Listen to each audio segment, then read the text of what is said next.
अतीत हूं। दुर्भाग्य की बात है और मुझे खेद के साथ कहना पड़ रहा है कि पुरुष ने ब्रह्मा को जो वचन दिया था, जो प्रण किया था, उसे पूरा नहीं किया। उसने स्वर्ग से भूमि पर उतरी हुई नारी को अपमानित किया, उसे खरीदा, बेचा, वेश्यालयों तक पहुंचाया। कभी उसका अपहरण किया तो कभी उसके साथ बलात्कार। वो इस बात को भूल ही गया कि नारी शक्ति है, माता है।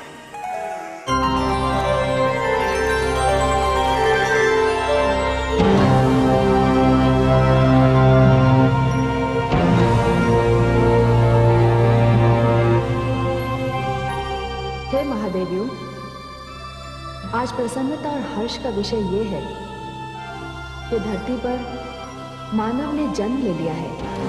अब हमारे लिए क्या आदेश है मां शक्ति? हे देवी महाकाली, आप शिव की शक्ति का आह्वान कीजिए, जो आज्ञा।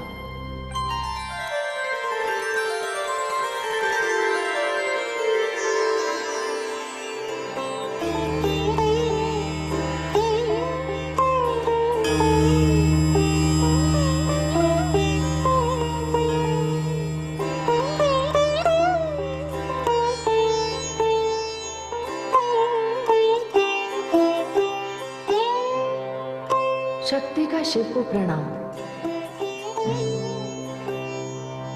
हे शिव शक्ति, आप अपना निवास स्थान छोड़कर कहां जा रही हैं? हे महादेव, मां शक्ति ने मेरा आह्वान किया है। इसका कारण तो मुझे वहीं जाकर ज्ञात होगा। मैं आपकी शक्ति हूं। मैं आपसे अधिक समय तक दूर नहीं रहूंगी। मुझे आज्ञा दीजिए। अवश्य जाइए। आदिशक्ति के आह्वान का कारण मैं जानता हूं। आदिशक्ति आपकी प्रतीक्षा कर रही हैं। जाइए।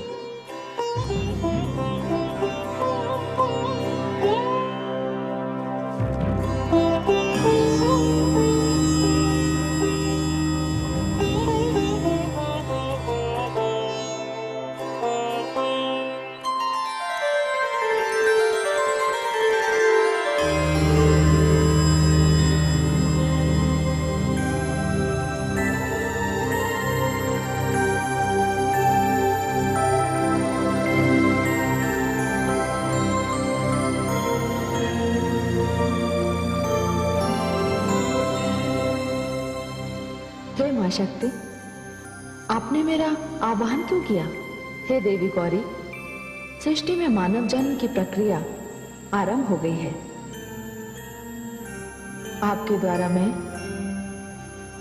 मानव को यह संदेश देना चाहती हूं कि ब्रह्म ने प्रकृति और पुरुष के मिलन को इतना महत्व क्यों दिया है,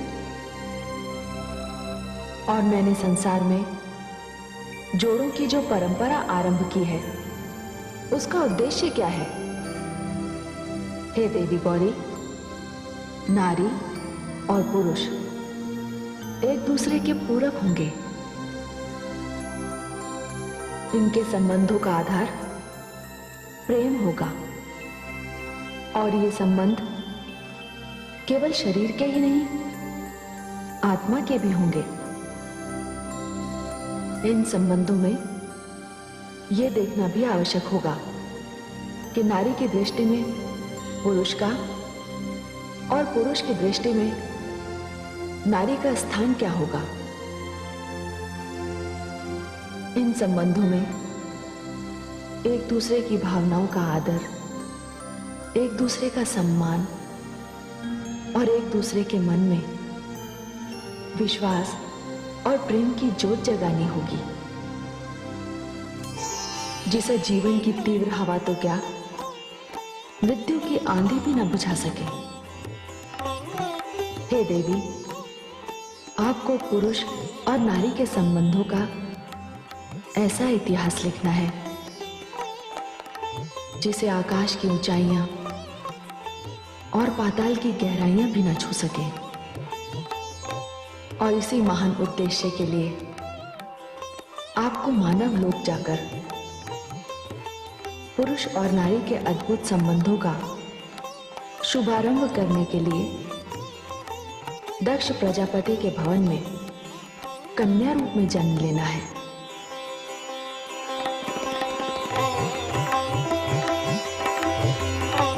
जैसी आपकी आज्ञा आदि शक्ति।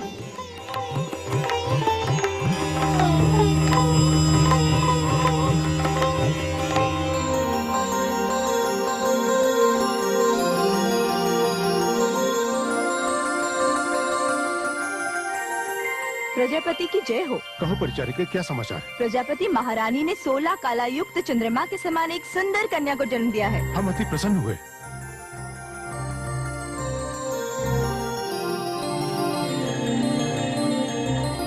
प्रसूति, प्रिय प्रसूति,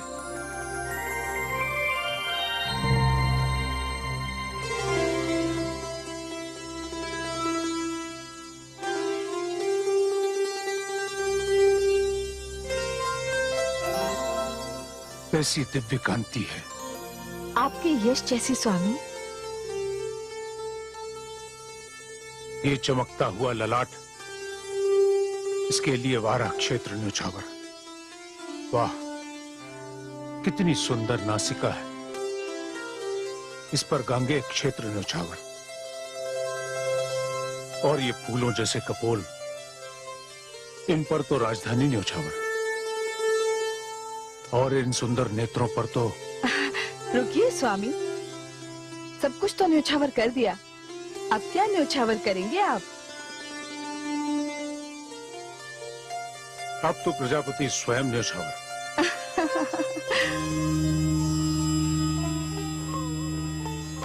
पुत्र, इस कन्या पर तो सारी सृष्टि न्योछावर। पिताश्री, आपने इसका भाग्य तो अपने हाथों से लिखा है। कृपया मुझे भी बताएं, मेरी पुत्री का भविष्य कैसा है? भविष्य को अज्ञात ही रहने दो पुत्र, इसी में कल्याण है। भविष्य के पथ पर अनगिनत फूल होंगे तो कुछ कांटे भी अवश्य होंगे। भविष्य को वर्तमान में जान लेने का अर्थ है उन कांटों की चुभन से वर्तमान को पीड़ा पहुंचाना।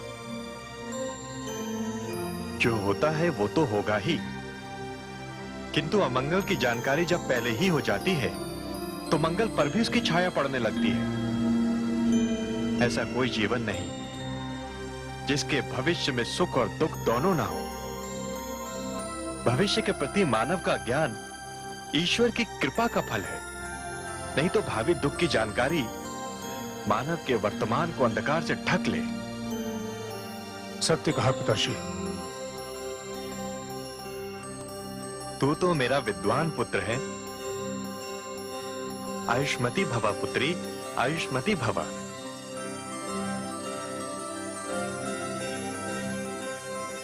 इससे पहले भी यहाँ कई कन्याओं ने जन्म लिया, किंतु इतनी सुंदर मूर्ति पहले कभी नहीं दिखाई दी। कितना गौरवर्ण है। ये गौरी है, गौरी।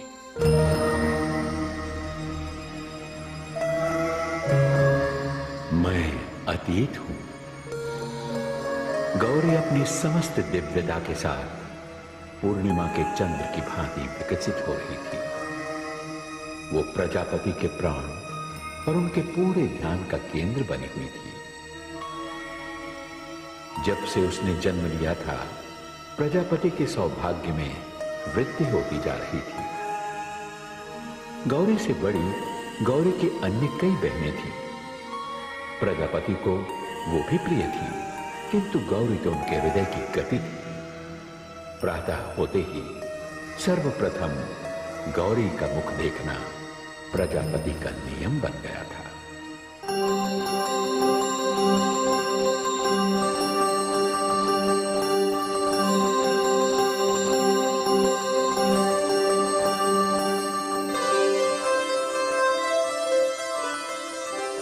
पुत्री गौरी,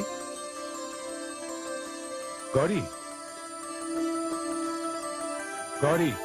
ये क्या स्वामी, प्रातः उठकर ईश्वर का नाम लेने के स्थान पर आप गौरी का नाम लेने लगे? सत्य कह रही हो देवी। गौरी अब मेरे लिए ईश्वर के समान ही है।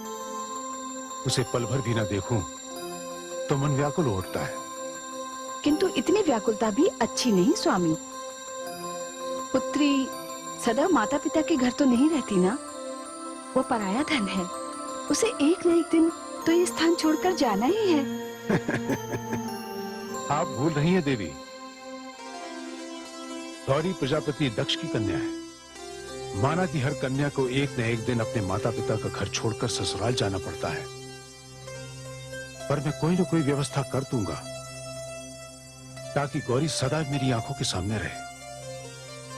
आप नहीं जानती, मैंने उसे अपनी आंखों में सपने की भांति संजो कर रख दिया है। पर यह क्या, आपने तो मुझे बातों में उलझा दिया। मैं गौरी के दर्शन करके आता हूं, वो इस समय उद्यान में होगी।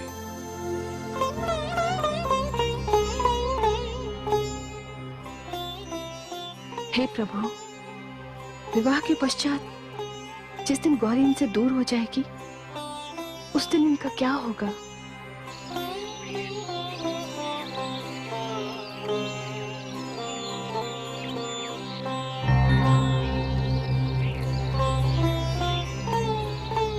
गौरी, पुत्री गौरी, पुत्री कहाँ हो तुम?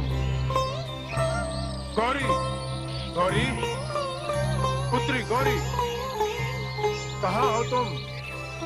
गौरी,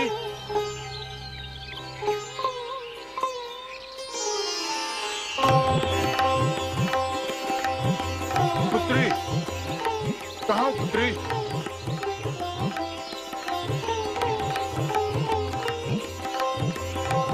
पुत्री,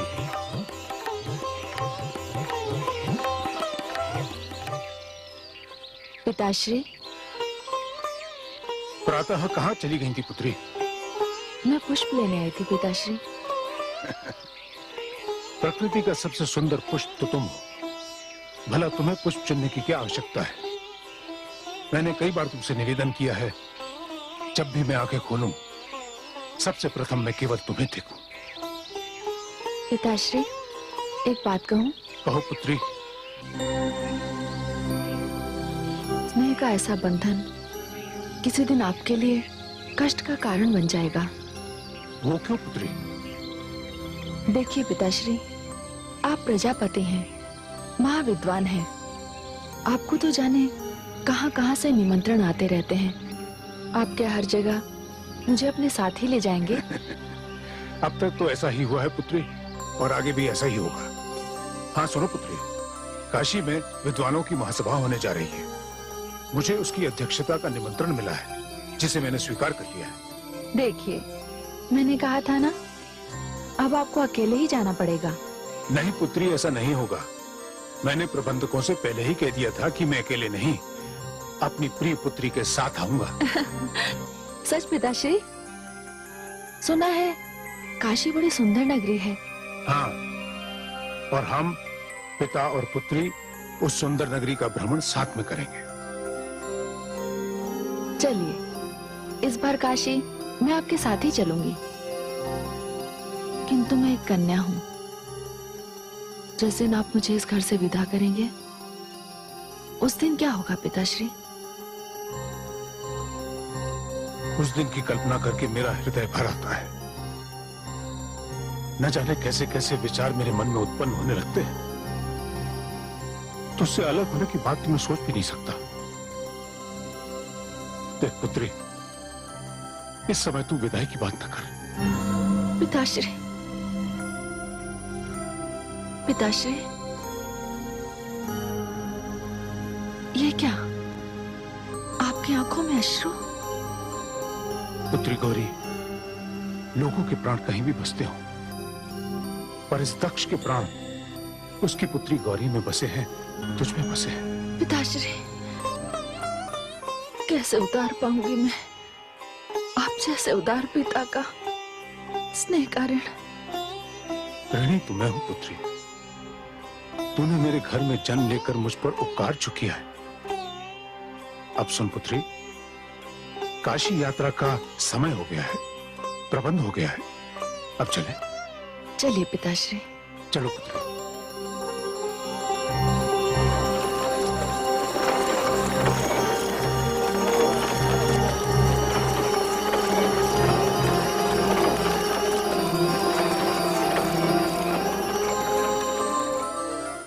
पुत्री गौरी।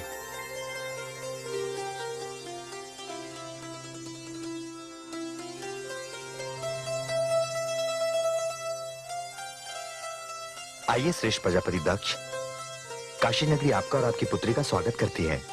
धन्यवाद प्रजापति त्रिभुवन। विद्या का केंद्र इस महान नगरी में आकर मैं और मेरी पुत्री धन्य हो गए। आइए। चलो पुत्री। पुत्री गौरी, तुमने तो सुना ही होगा कि यह नगरी काशी तीनों लोक से न्यारी नगरी है। सभा के पहले सत्र के पश्चात मैंने तुम्हारे और पिताश्री के नगर भ्रमण की व्यवस्था कर दी है। धन्यवाद। इस नगरी का बहुत गुणगान सुन रखा था। हाँ। आज इसे प्रत्यक्ष देखने का सौभाग्य मिला है। आइए।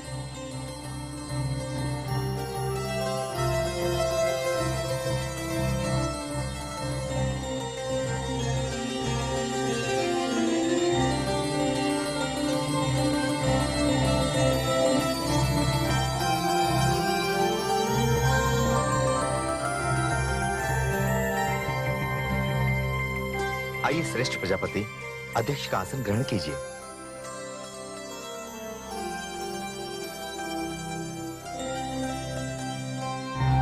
आप समस्त आचार्यों, ऋषियों और प्रजापतियों को प्रजापति दक्ष का नमस्कार। आपकी सभा ने मुझे अध्यक्ष का स्थान देकर मेरा जो सम्मान किया है उसके लिए मैं आपका आभारी हूं।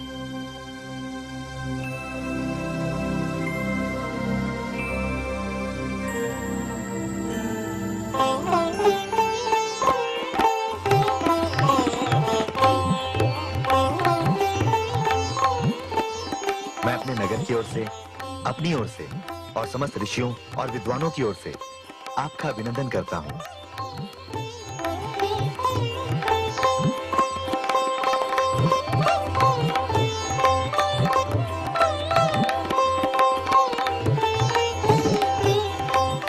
और आपका भी अभिनंदन करता हूं।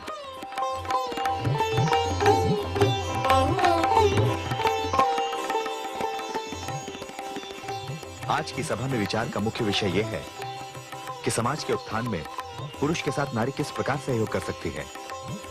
शिक्षा से लेकर यज्ञ आदि कर्मों में नारी का क्या स्थान होना चाहिए। हमारा ये सौभाग्य है कि इस महत्वपूर्ण विषय पर हमारी चर्चा को उचित दिशा देने के लिए अध्यक्ष के रूप में श्रेष्ठ प्रजापति दक्ष विराजमान है। मुझे यह सूचित करते हुए हर्ष हो रहा है कि मुख्य अतिथि के आते ही सभा की कार्रवाई प्रारंभ हो जाएगी। प्रजापति त्रिभुवन, क्षमा कीजिएगा। अध्यक्ष द्वारा स्थान ग्रहण कर लेते ही सभा की कार्यवाही प्रारंभ हो जानी चाहिए। यही शिष्टाचार है, यही परंपरा भी। आपके मुख्य अतिथि को अध्यक्ष से पूर्व ही आकर अपना स्थान ग्रहण कर लेना चाहिए था।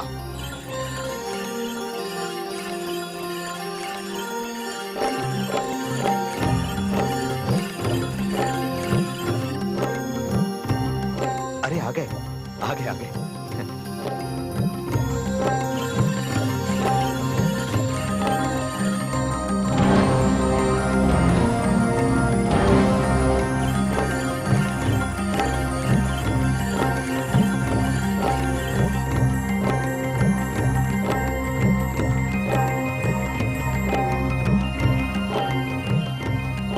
प्रणाम प्रभु, आपका आगमन हुआ, हम धन्य हो गए। क्या प्रजापति दक्ष का शुभागमन हो चुका है? हाँ प्रभु, उनका तो पहले ही पदार्पण हो चुका है। तब तो मुझे सर्वप्रथम चलकर अपने विलंब से आने का खेद प्रकट करना होगा। मार्ग में आते हुए कुछ लोगों का कष्ट निवारण करने के कारण मुझे विलंब हुआ। चलिए।